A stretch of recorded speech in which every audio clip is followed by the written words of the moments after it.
This is the side on exclusive. How you do the crime if you can't do the time?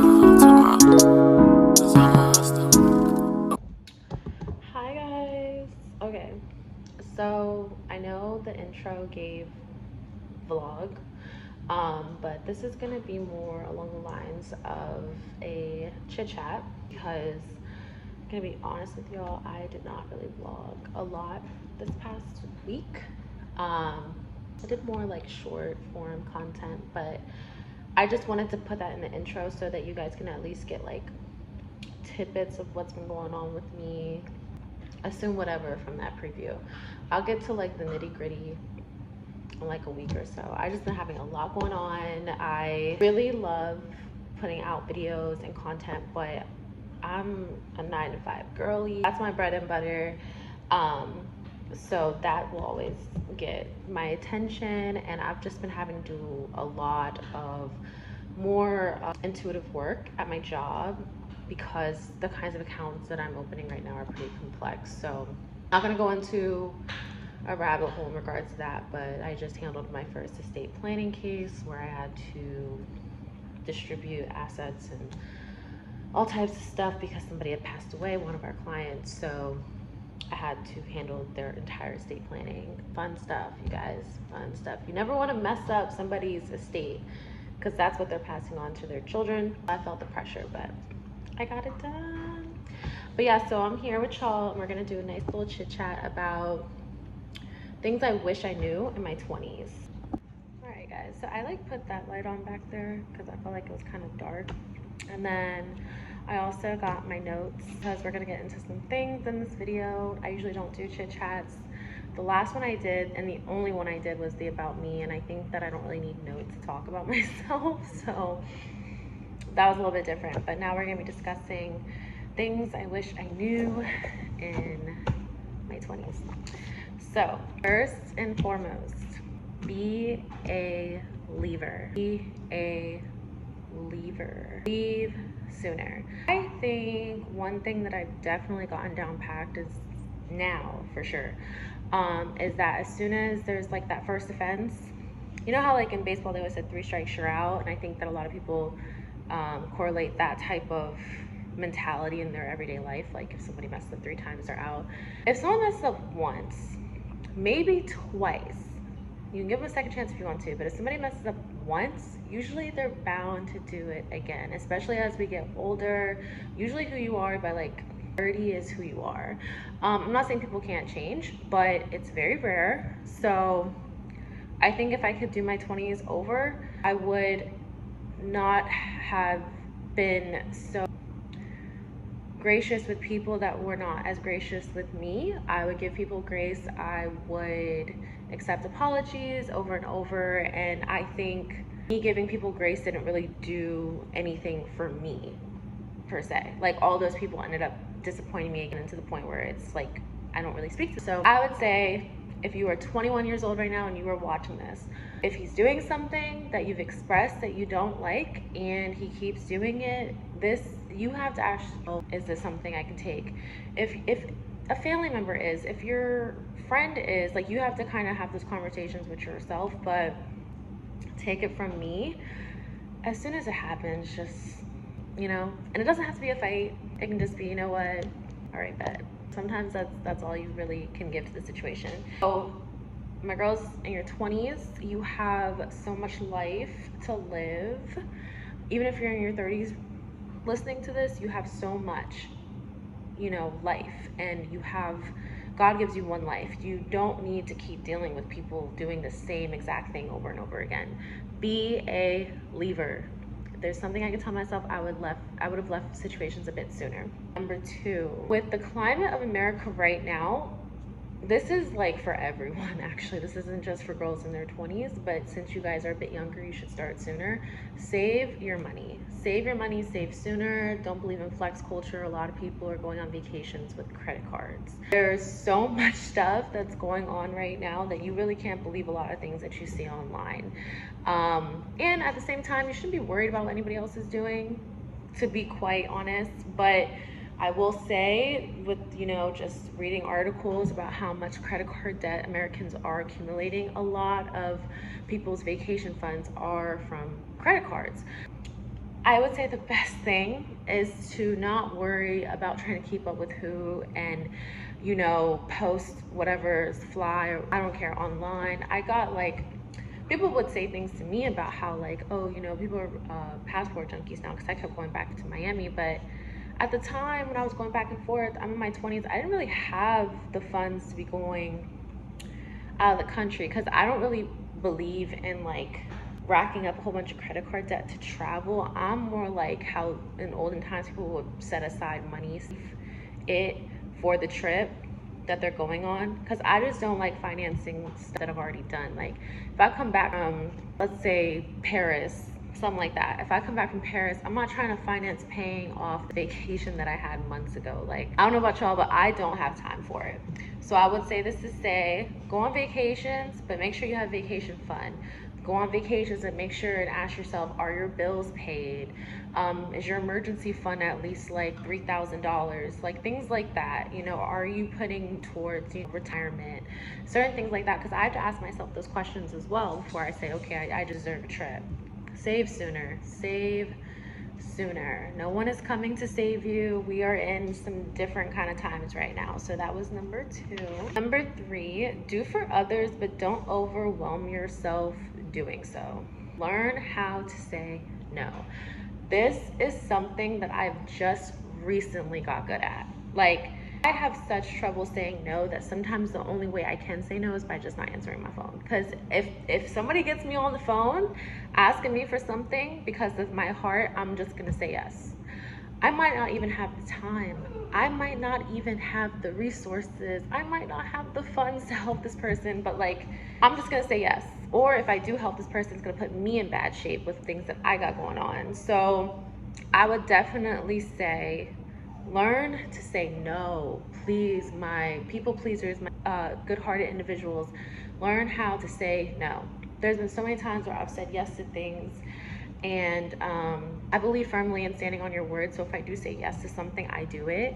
But then I'd be like, damn, I'm so mad I'm doing this right now, you know? So definitely be careful about what you say yes to. If you have an issue with saying no, just don't answer your phone, and then maybe they'll just get the hint. But I definitely feel like that's something I wish I could have learned by like 22. It would have saved me a lot of trouble. I finally have it down packed. But ladies, and everyone in the chat needs to know, just please practice saying no. Sometimes you just have to look yourself in the mirror and be like, no. Like, you have to do that. Like, seriously, because we got some takers out here. There's not enough givers in this world. There's a lot of takers. Everybody's taking, and they're taking what they can get. We are living in some different times, so please learn to say no. Let's get back into it. So we just went over 3 things. And the 4th, I will say, invest in skincare. Don't invest so much in makeup. And this is what I'm gonna say, because I am for the girls, I'm for makeup. I like wearing makeup myself. What I'll say is that what I've noticed with me, because I invest more in skincare, is that I don't have to buy as much makeup. Like right now, of course I have glasses on, but I really just have brow like shading in, and then concealer for my eyebrows, a little for the under eye, and then a gloss and mascara. Like, I don't really have blemishes or acne, by the grace of God. I know a lot of it probably has to do with genetics, but I will say, I really do also think is that I'm not constantly putting makeup on my face and congesting my pores. I would much rather spend money on facial, spend money on like really good skincare products than spend on makeup. Just me. I still get really nice things from, you know, the cosmetic departments of like certain stores, or I have been trying to go to Sephora more, because I just always girl that really didn't grow up with a bunch of makeup around me. My mom didn't really wear a lot of it. That just wasn't like a regular thing. Like every house I gotta put on some makeup. Like, it wasn't given that growing up. It was more like, don't leave the house without your earrings on, things like that. But I can honestly say that I'm really happy I grew up in a household like that, because it really taught me, like, as long as you take care of your skin, you don't really need to spend a bunch of money on makeup. So I would say for the girls, for the gents, start doing your skincare and everything in your 20s. Like, I didn't really start consistently until I was about 25, but if I could go back, I would probably start, because why not? All right, yes. So my phone just cut out for a little bit, but basically just saying, you know, just start on handling your skin care sooner, because again, why not? Um, you know, loving yourself is a main priority. You should prioritize it. And skincare is a form of self-care. And it's really soothing, it's relaxing, and it's like your time. You know, whenever I do my skincare, I take it as like, this is my, I even look at washing my face as me literally removing everything from the day. That's how I look at it. It's very cleansing for me. It's very shedding. It's peaceful. 10 out of 10. And if you have it in the budget to schedule facials once a month, it does wonders completely. So, you know, lymphatic massages, things like that, you know, all of that, really good for you. Some of it, a lot of it, you can do right at home. So, just saying. And then fifth, have your own hobbies. I think just recently I started having actual hobbies. I'm really ghetto, but I'm running out of storage, okay? So we have to speed up the rest of this video. I'm still trying to figure out this whole storage thing with being a content creator. If anybody has tips on that, drop it in the comment section, because I keep running out of space on my phone. Like, do I get two phones? Like, what do we do? So if anybody has any suggestions, please link whatever resources in the comment section. Let me know what y'all do. Yeah.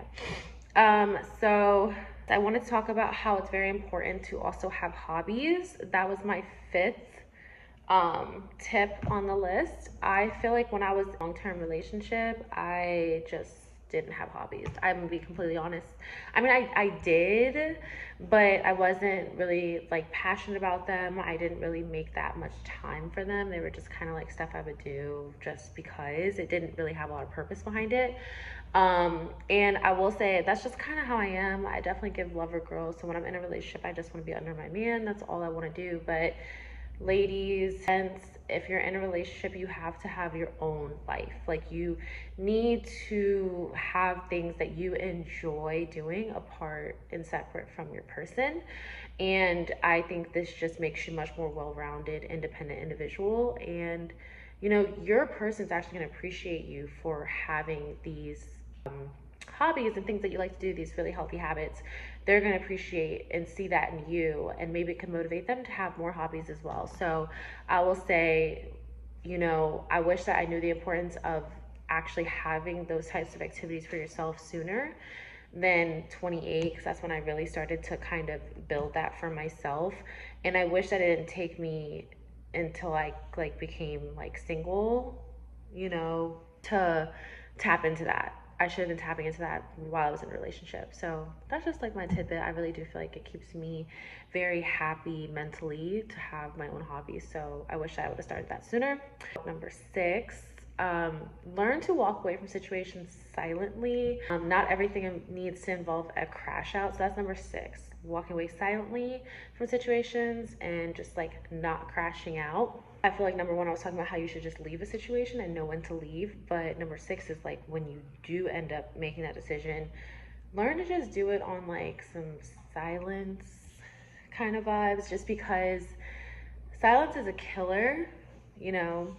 And you should really want people to actually believe you when you say, you know, you will leave at the drop of a dime. You don't need to have a speech about it or send a long text message. You will just, you know, handle your business and you know, silently remove yourself and not crash out. You know, crashing out is honestly ugly.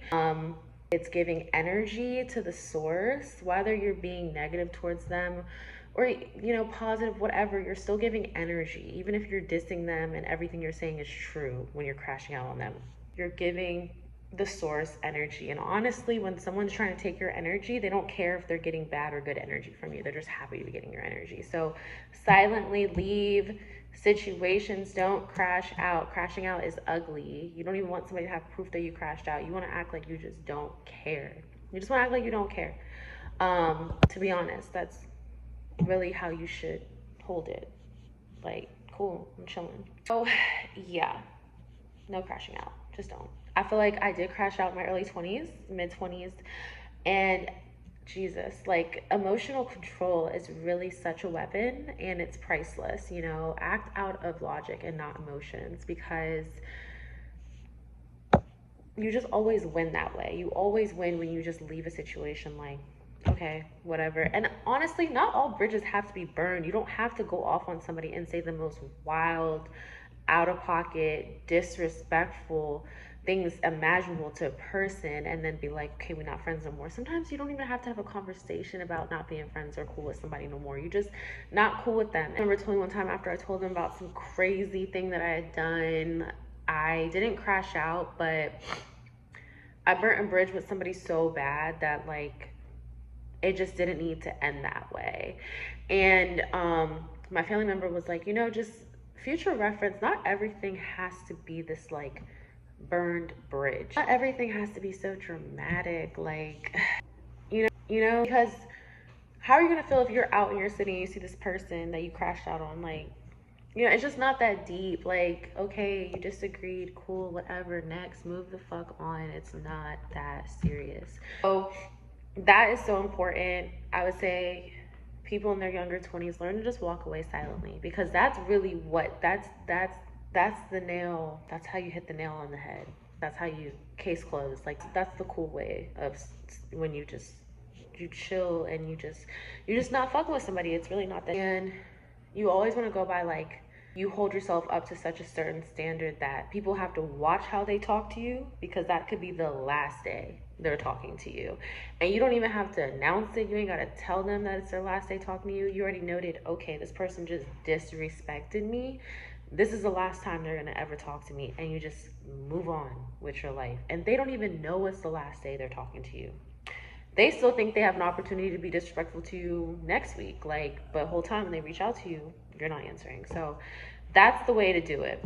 And learn how to forgive. I had so many issues with forgiveness when I was younger, and I realized that all I was doing was harboring like negative energy. And then I read something from like a biblical perspective, and I think I also watched something on YouTube, and it really helped me. I was about like 27 when I watched it, and it was talking about how you have to learn how to forgive people, as if, sorry, this boy is blowing up my line. I mean, can you blame him? Like, can you blame him? And this is me with this little hat on. I wasn't even trying to do this video today because, all right, we're back. Sorry, my phone is ghetto. I gotta hurry up. I'm rapping. I don't have that much space. So learning how to forgive. All right, that's something that you should master in your early 20s. Don't be like me, who didn't learn until they were about like 27. It's lame. All right. And also, I'm not saying I didn't forgive endless people in my 20s. I'm talking about like forgiveness in the sense of like the people that really, really hurt you. Like, there was probably about like 3 situations I feel like that took me a while to get over, whether it had to do with the friendship breakup or a boyfriend, like family members, whatever. Like, those, there were some situations where it was taking me a little bit too long. Not every situation took me long, but there was some that I was like, wow, I need to talk to God about this. So learning how to forgive. I watched a video that said it simply in these terms, and it helped me so much. It said, you have to forgive people as if you're looking at it from the perspective of how God forgives his children. Everyone on this earth is an imperfect individual. Sometimes people are doing things and they don't even know they're doing things. So to harbor that much negative energy in your heart for a person, what they did to you, is kind of a waste of time, because first of all, they're not thinking about it that much. It's not healthy for you physically and mentally. And then thirdly, you really have to operate looking at people as if they're imperfect. They're going to make mistakes, whether they know it, whether it's intentional, whatever.